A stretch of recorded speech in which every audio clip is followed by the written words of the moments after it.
Hello बच्चों, let's see this question. The question says show that the maximum value of x to the power 1 by x is e to the power 1 by e. So यहाँ पे maximum value हमें already दे दिया गया है, हमें ये show करना है. सो इसका जो की कॉन्सेप्ट होता है मैक्सिमम या मिनिमम किसी भी क्वेश्चन में फाइंड करने का, वो पहले हम डिस्कस करेंगे. सो गिवन एनी फंक्शन, हम सबसे पहले क्या करते हैं, उस फंक्शन को नोट करेंगे, फिर उसका डेरिवेटिव करेंगे एफ डैश ऑफ एक्स, उसको इक्वेट कर देंगे जीरो से. अब वहां से कुछ पॉइंट्स निकल के आएंगे, x1 x2, हो सकता है और भी पॉइंट्स आए. फिर हम क्या करते हैं कि एक और बार फंक्शन को डिफरेंशिएट करते हैं, तो F double dash of x लिखते हैं उसको.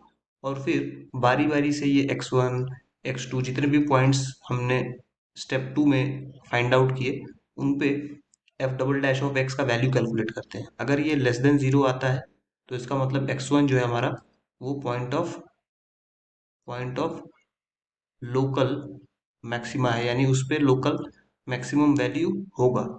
और अगर किसी पॉइंट पे मान लेते हैं जो कि x2 पॉइंट है, ये ग्रेटर देन जीरो हो जाता है, तो हम बोलते हैं कि x2 जो पॉइंट है वो पॉइंट ऑफ लोकल मिनिमा है. Point of local minima. तो किसी और क्वेश्चन में अगर इसी तरीके का फंक्शन दे करके मिनिमम बोले तो भी आप उसको सॉल्व कर सकते हैं, क्योंकि अब आपको कॉन्सेप्ट क्लियर हो गया. सो this is point of local minima. So any how इस क्वेश्चन में हमें इस वाले पार्ट की आवश्यकता नहीं है, क्योंकि हमें सिर्फ मैक्सिमम वैल्यू फाइंड करना है.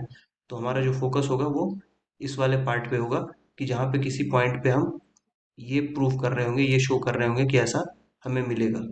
लेस देन जीरो हमें सेकेंड डेरिवेटिव का वैल्यू मिलना चाहिए, तभी हम कंफर्म हो पाएंगे कि मैक्सिमम वैल्यू ही है. राइट. तो हमारा जो फंक्शन है वो क्या है, यहाँ पे f x is equal to x पे पावर 1 बाई एक्स, इसको y मान लेंगे. So y is equal to x to the power 1 by x.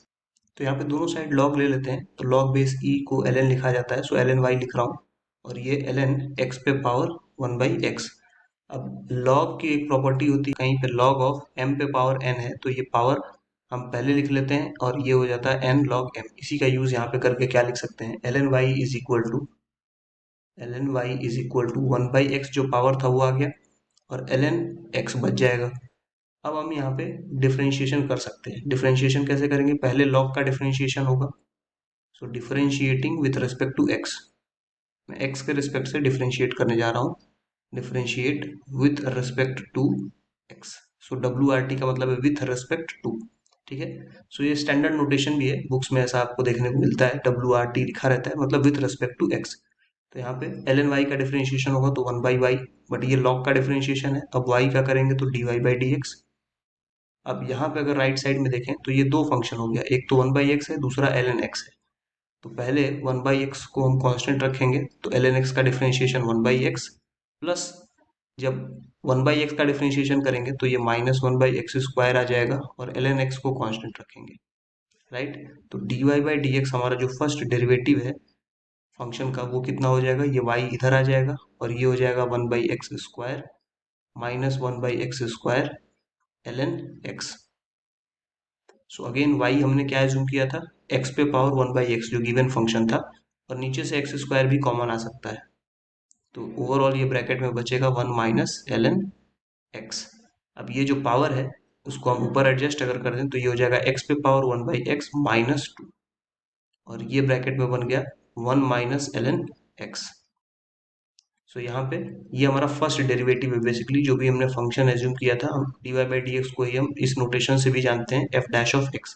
तो एफ डैश ऑफ एक्स आ चुका है, 1/x माइनस टू है, x के ऊपर जो पावर, ये 1/x माइनस टू है, और यहाँ पे 1 माइनस ln x है. अब ये डेरिवेटिव जीरो होना चाहिए, तो इसके लिए हम इसको इक्वेट कर देंगे जीरो से. तो क्लियरली x पे power 1/x minus two 1 minus ln x equal to zero. इसमें ये वाला लेफ्ट वाला टर्म तो जीरो होगा नहीं, ये जीरो के इक्वल नहीं हो सकता, तो राइट वाला टर्म इजिली जीरो के इक्वल हो जाएगा. 1 minus ln x is equal to zero. तो ln x की वैल्यू हो गई 1, इसका मतलब x की वैल्यू जरूर क्या रही होगी, e. ठीक है, x की वैल्यू e, क्योंकि ln का मतलब क्या होता है, ln x को हम लिखते हैं log विथ बेस e, यहाँ पे लिखते हैं x. तो जब यहाँ पे log बेस भी e हो जाएगा और x का वैल्यू भी e, तब जाकर के इसकी वैल्यू 1 होती है. तो इसलिए x is equal to e आ गया. राइट. अब ये पॉइंट हमारे पास ऑलरेडी आ चुका है, बट सिर्फ एक ही सिंगल पॉइंट है ये, तो इसलिए इसको चेक करने की ज़रूरत नहीं है कि ये मिनिमम का होगा या मैक्सिमम वाला पॉइंट है।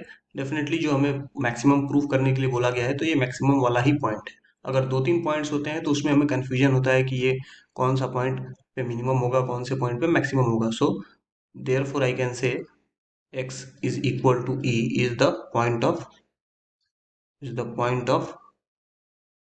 maxima, is the point of maxima। और फिर मैक्सिमम वैल्यू क्या हो जाएगा, maximum value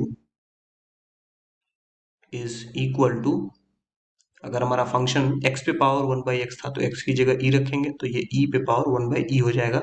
so this is our maximum value और यही हमें प्रूव करने के लिए बोला गया था या शो करने के लिए, हेंस प्रूव्ड, ये हमने प्रूव कर दिया। So that's all, I hope you understood this well, thank you and best of luck.